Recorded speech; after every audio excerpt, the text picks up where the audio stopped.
What's going on, everybody? It's your boy Jay Rich, back with another episode of Across the Pod with my main man, Tom. We got you sorted for your game week 4 wildcards, and we're back again to give you our top targets for wildcards and just in general for game week 5. But before we get started, Tom, how are you doing, my friend? I'm good. I jumped the gun last week. I activated my wildcard, and I think a lot of people are thinking about doing it this week. So excited to kind of talk through some of the game week 5 players we've got lined up for you. And yeah, let's get into it. Let's get right into it with your phenomenal graphics. We are starting off with the defenders. Tom, who are you looking at for game week 5? Well, if you can kind of look past the fact Timber's playing for Man United on this graphic and a few obvious errors, but I think we kind of talked about it last week. I think the way I've grouped the ones on the left-hand side is Semenyo, Lacroix, Tarkowski. They're DEFCON monsters. You're going to get 4 points a game from them. I think Semenyo and Tarkowski got DEFCON again this week. So even in weeks where they're not getting clean sheets, it's fantastic just to tick along with 4 points. But you saw with Tarkowski against Villa at home, 8 points again. So outscoring the likes of, Cucurella, 8 Nuri, people who are 6 million. I just think there's so much value in Tarkowski. So Semenyo, Lacroix, Tarkowski for DEFCON. I think Muñoz in the middle, if you're wanting like an attacking player, I think he's still getting good expected goals and expected goal involvements, but just not quite converting. But the lucky thing is about having him, Palace are so secure at the back and playing really well under Glasner. So for me, Muñoz ticks all the boxes other than DEFCON. He's got attacking threat, he's got goal threat, assist threat, but also clean sheet potential. So I kind of like Lacroix and Muñoz. I'd probably only pick one out of the two, and it just depends how you're feeling on that. And then the other 3 defenders, which I absolutely love, Timber and Gabriel for Arsenal. Wouldn't even mind a double up. But I guess the only thing to think about is I think if you're on wildcard, I'd pick them right now. And I think if you're not on wildcard, I'd look from game week 7 onwards when Arsenal's fixtures turn. And the last player is kind of Virgil van Dijk. He's risen to 6.1, but I think out of Liverpool's defence, they haven't looked amazing defensively, but they're still I imagine they're going to keep a lot of clean sheets. He gets DEFCON, and I just think generally he's a good pick. So I think these are probably the 7 defenders I would pick my 3 or 4 from on a wild card. I think other notable mentions, Livramento, a few others, but this is kind of where my head's at. Yeah, I think the only players you're really missing in terms of this short list would be if you did want to go after Spurs assets, right? Because Spurs still have good fixtures for the next little bit. Van de Ven obviously had a massive week this week with 12 points. Not expecting that every week, but once again, we talk about it a lot. The clean sheets for Tottenham, they've been getting so many clean sheets recently. They had a clean sheet in the Champions League just yesterday. So that's where if you are looking at at Tottenham assets, Porro is still going to be a great asset. I don't mind Van de Ven at the price, but this is really where you want to look. You look at Muñoz, he's had 5 points or more every single week so far. So he's returned, whether it's a clean sheet and a yellow card, because he tends to do that quite often, or he gets a clean sheet with an assist. He has been pretty good almost no matter how you slice it.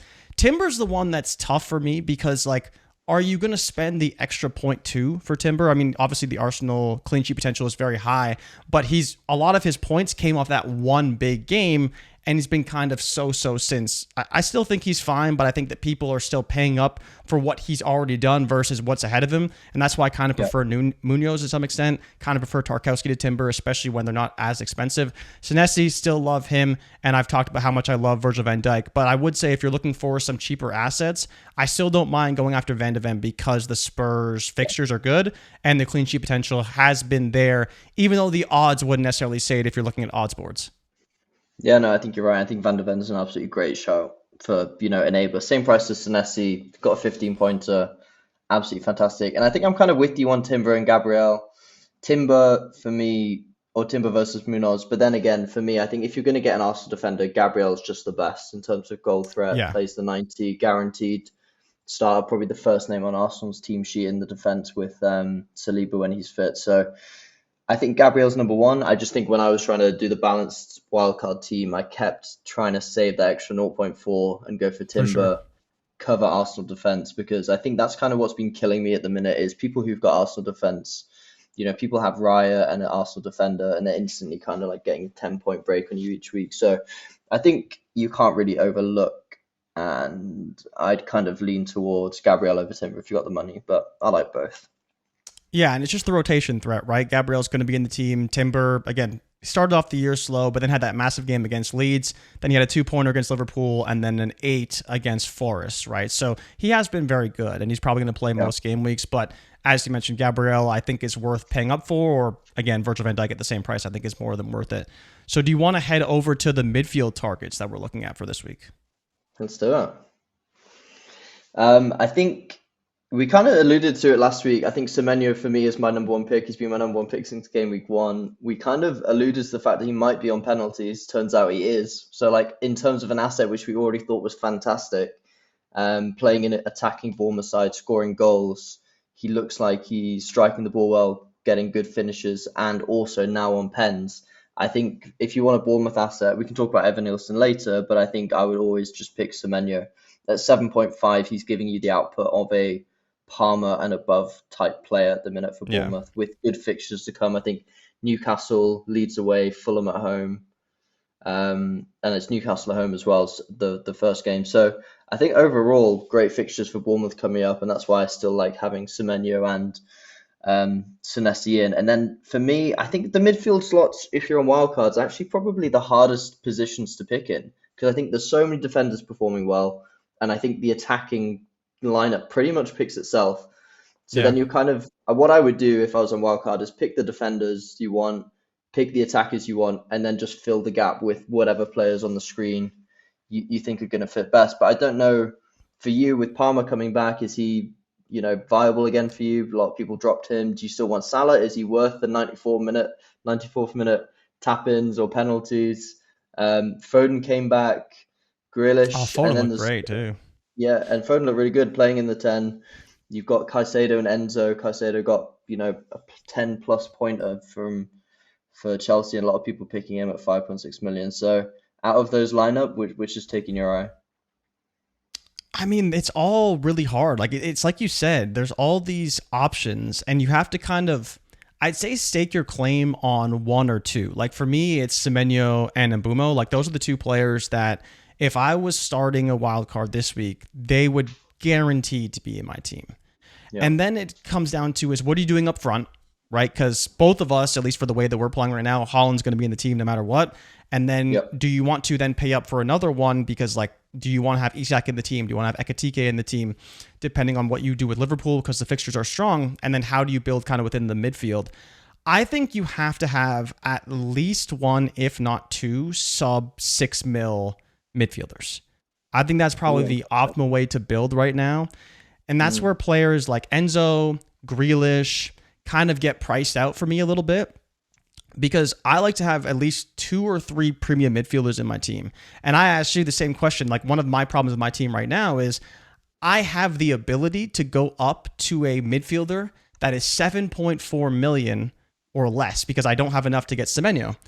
And Semenyo's the obvious choice because he's the second highest scoring player right now in FPL. But who would be that player for you if you don't have that 7.5 million to go up to Semenyo and you have less than that? Is it a Grealish? Is it an Enzo who started very hot, but I'm still not so sure I'm sold on him? What is that player in that range for you?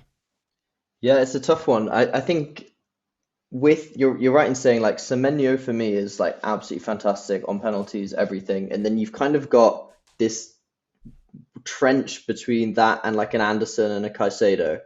Yeah. And I think the players in between, like you mentioned, Enzo, Grealish, doing really well. I think my pick of the ones at that price level is Grealish, but I think there's way more value in like a Caicedo or Elliot Anderson, who's going to get you an extra 2 points a game guaranteed.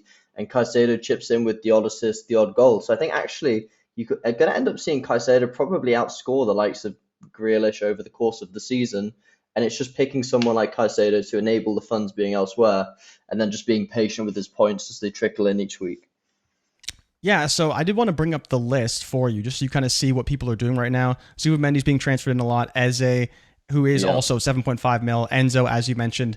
I did want to get your thoughts on Xavi Simons, though. Because the fixtures are so good, he had an assist in his first game for Spurs. How do you feel about him at 7.1? Has he gone up to 7.1 already? He's up. Yeah, he's already up to 7.1. Interesting.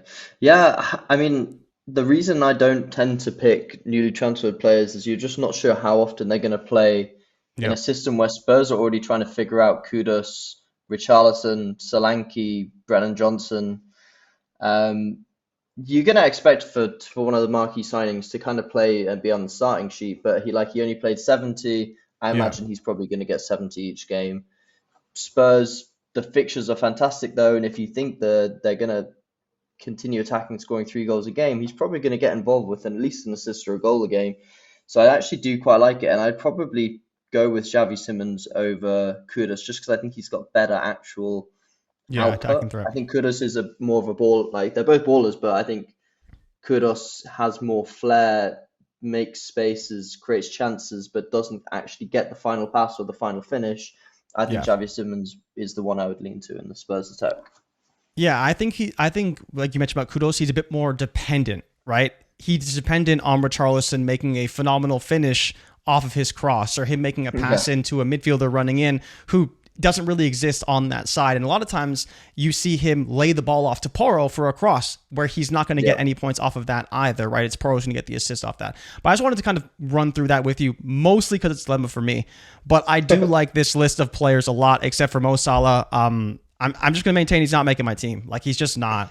I understand why people like him, but you just can't look at what he's done this season and say, yeah, I can pay 14.5 million for him yeah, to bail himself out at the last second of every game. Like, I just can't watch him for 89, 90 minutes, him do nothing, and then at the very last second he gets a return, especially as my captain, right? So that's yeah. what's really tough. Foden is a player I'm watching though, because the City fixtures, I believe, are Good actually fixtures. better than United's, and obviously they, Yeah. they just played.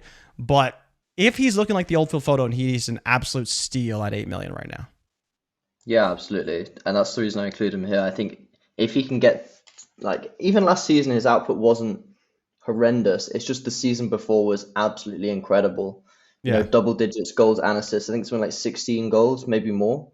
Um, is absolutely crazy for a 10.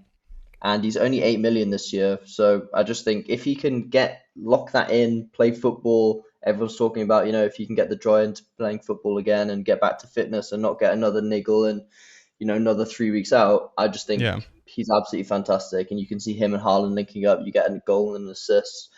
And when they play teams like Wolves and Brentford, you can see Foden in the past has scored hat tricks, which is crazy Yeah. for an attacking midfielder. So I think similar for me, I'm kind of waiting. I've got Mbeumo in my team. It's an easy transition off Mbeumo if Foden starts to go explosive, but I Yep. just think it's probably a little bit premature to jump on Foden now unless you're like super confident it's going to be a thing. And I think Salah's interesting because the only reason I've got Salah in my team is because I don't think the funds spread elsewhere in the midfield is actually that valuable. There's no one that I'm like desperate to get outside of Semenyo, who I already have, and Mbeumo, who I have. So I think if there were other players I wanted to bring in, I'd probably want to get jump off and spread the funds, but I'm happy just holding him for now. Yeah, the only player that's on this list that I do want your thoughts on quickly is Bruno Fernandes, right? A player that we liked a Mm. lot, that obviously has DEFCON potential, who's on pens for Man United. Again, still in my team. I still struggle with whether he should stay in my team, because the moment I Yeah, take him out, he's going to get a pen and he'll, just like Mo Salah, kind of save his day.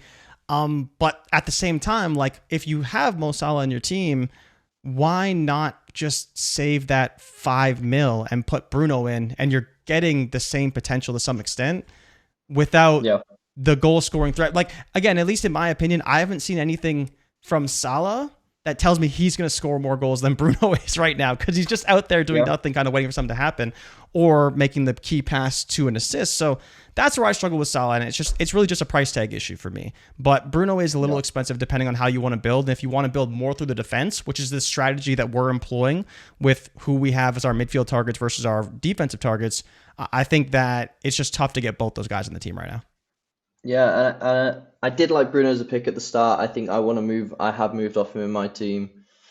I think the things that we thought he was going to be super valuable at just haven't really came out that much, other than the penalty that he got and scored. Yeah. So I think the main issue is that he's playing for Man United and playing deep. He's not getting Yeah. DEFCON. He's just missing it. So for me, you've got a player that's 9 million hoping for a penalty. Just Yeah. feels like an absolute waste of money. You're much rather going for someone else. And that's the reason I went transition to Mbeumo, because even though he's not on penalties, when you're watching the games, you can see you want to get the players that are exciting, getting chances, getting shots on target, not the player who's playing super deep and hoping for a penalty. So Yeah. I'm kind of in the view that people should, ditch Bruno Fernandes as soon as you can. Yeah, no, I don't disagree with you. With Cunha out right now, Mbeumo is the only one that can do anything offensively for that team, and that's literally it. Well, that kind of brings us on to the forwards then, which I think I kind of said earlier, they kind of picked themselves. I think Haaland's, we said from the start, I know a lot of content creators and FPL people went without Haaland, and you can see that because of their ranks right now. He's scoring at least one, 2 goal, getting a brace easily in games, getting chances. I think his expected goals are above 5, like maybe 5.5, and the nearest player below is, I think, Semenyo on like 1.8, and then a whole range of players down from like 1 to 1.8. 5.7 is his expected Yeah. goals. 5.7 compared to like the net, with Semenyo being 1.8 or something below. It's absolutely crazy. He's outperforming people by like 3 or 4 goals, and we're only 4 or 5 weeks into the season. And like I know he always starts super well, but I just think there's so much value in having players that are gonna come and perform. We're gonna expect Haaland to score again, even those against Arsenal. He's probably gonna score. Let's be realistic. So I think Haaland, if you're a wild card, if you're looking to get off Salah or anything, he's the first player that I'd probably put in this week. João Pedro, I think, is really easy, given that he just seems locked in that striker spot for Chelsea with Delap being out, Palmer managing minutes. Seems to always come up with a goal or an assist. He also got 2 bonus points for a random assist. Just seems a player that you want to own because he's just going to punish you if you don't. And I think at 7.7, he's probably the best at that price point. I put Mateta in this graphic because I think like he was fantastic pick last week when it was Sunderland at home, but didn't quite, produce anything. He's played another 90 minutes in the cup, and I think Oliver Glasner came out and said that the team's pretty fatigued, which is not what you want to hear going into another game week, West Ham away. So I know they don't have much options with Sarr being injured. They've just got rid of Eze, obviously. So I think Mateta's still locked in that team, but I just don't know if he's going to get his minutes managed or if he's tired. The good thing is that he's on penalties. I think if you have him, keep him and hold him for now. It's not necessarily a fire, but I think if you're on wildcard, the 3 that I would pick would be João Pedro, Haaland, and probably Gyökeres to get ahead of the curve before people start transferring him in 7. I think he's starting to find his feet a bit, playing in an Arsenal attack where they're getting more used to how he's playing, and it's, small runs in behind. It's looking for that cross and tap in, which you saw, got 6 points this week from another goal. So I think I would probably just pick Gyökeres early and get ready for that West Ham at home fixture in game week 7. Yeah, I do like it a lot. Gyökeres is a player that I've been looking at getting in the team. I haven't got there quite yet, but definitely agree. If I was building a team right now from scratch on Wildcard, it's probably Haaland and João Pedro. Like that's probably where I'm starting, and it's just how do I want to distribute the funds? Other ways. So rapid fire. How do you feel about Voltemade going in people's teams? He's the second most transferred in forward this week at 7 million. Tom, big goal though this week. I actually quite like it because I think he's only 7 million, so you're kind of getting the funds elsewhere. It's less of a risk. You got Wissa who's injured. Like could be out, I think, a month plus. Yeah, like the best injury record ever. We buy him for 50 million. He gets injured playing for Congo. It's just like so classic. But for Voltemade, you've got someone who's got no competition in the spot. He's going to play. He said he struggled with the physicality in a sense of getting cramps towards like the 70-minute mark. So I think that's probably, you're expecting 70 minutes a game from him. But then again, you've seen how good Newcastle were creating chances the first few games and just had no one to finish them. The second you put in a 6'6" German, score straight away. So I think for me, I can continue to see him doing really well, actually breaking in between the lines, getting the ball, playing it through. I can see assists coming from Voltemade as well as that ability to get in behind and score headers. So for me, I kind of love Voltemade as a pick. I can see value in it. It's just a question of, is it worth going for him over someone else in the front line. But if you want to be different and differential, then yeah, I still kind of like that as a pick. Yeah, it's the guaranteed minutes, right? And then what are your thoughts on Isak versus and Ekitike? Because neither one's on this list. Liverpool, best attack in the league. Fixtures still look very strong. You don't want any of them in your team? Just too expensive? I think because I've got Salah, I just want the player that's going to play 90 every week. Gakpo for me doesn't do that much. His assists have been layoffs to people. I think Ekitike, if Isaac hadn't signed, would be the first player on my team sheet out of everyone. 100%. 100%. And now that Isaac's joined, I'm kind of going to see it as, how they're going to play. They're not obviously not going to play together, or maybe they will. I just think it's kind of a wait and see thing. I'd much rather have players that I know are going to play 90 and guaranteed to start. And I think if you can see them playing together, or it's maybe Gakpo that's subbed and Isak comes on for Gakpo, then I think Ekitike can come back as a kind of number one target. Yeah, no, I'm with you. That's kind of, I think, where I'm looking at. You talked about Evan Nielsen. He's also transferred in a lot. Richarlison, it's tough because he's not guaranteed minutes in the Premier League right now. They're definitely going a bit all out for Champions League and some of the European stuff, to where he's going to be a rotation risk at that forward spot. But he is a decent price, which makes him somewhat affordable. That's where I'd rather have Voltemade, because he's an extra 0.3 million and he's going to play every single game because they literally do not have anyone else to play. So, Tom, let's get into the fixtures for this week, because we do have a good batch here. You were surprised at Liverpool, 2.11 expected goals against Everton and 39% for a clean sheet. They lead the line both for expected goals and for expected clean sheet. Villa, though, Tom, 36%, second on the list for expected clean sheet against Sunderland. How do you feel about that contest? I saw a lot of people transferring in Matty Cash this week, hoping to get a clean sheet from him. I've always liked Matty Cash, and I think I owned him when he scored a hat trick, and so he's always been a favourite for me in FPL. The only issue with Matty Cash is he does his calf or his hamstring every other week, so he gets like 2 really good games, then he'll be out for a game. So, and I think Sunderland have actually been all right playing at home. I kind of expect Sunderland to probably score.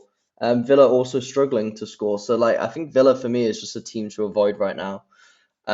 Interesting you said Liverpool and Everton. I think it's Liverpool expected. I was surprised at the over 2 goals, just given that Everton always give them a tough game in the derby. They're going to go to Anfield and try and absolutely turn up, make life difficult for them. I think if they get an early goal, you can see it being 2-3-4. But I think as the game goes on, they struggled against Burnley to break them down, and they're going to now play their rivals who probably have a better defense. I think Tarkowski and Keane have been doing fantastic. So it's going to be very interesting. I'm really interested to see how many DEFCON points Tarkowski gets. He's definitely going to break some kind of record playing at Anfield.